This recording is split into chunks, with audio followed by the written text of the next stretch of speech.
Pangako mamaya, huling beses na nating maghihiwalay. Ito na yung huling gabi.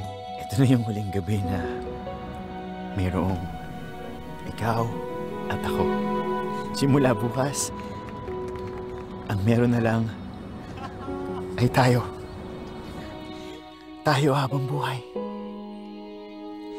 Hindi ka na matutulog mag-isa at hindi ka nagigising nang wala ako sa tabi mo.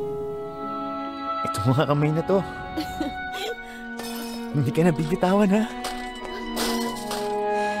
I will never let go. 10, 11, 12, 13, 14. I love you, I love you, I love you. Forever and ever. Anong nangyari sa atin, Paul?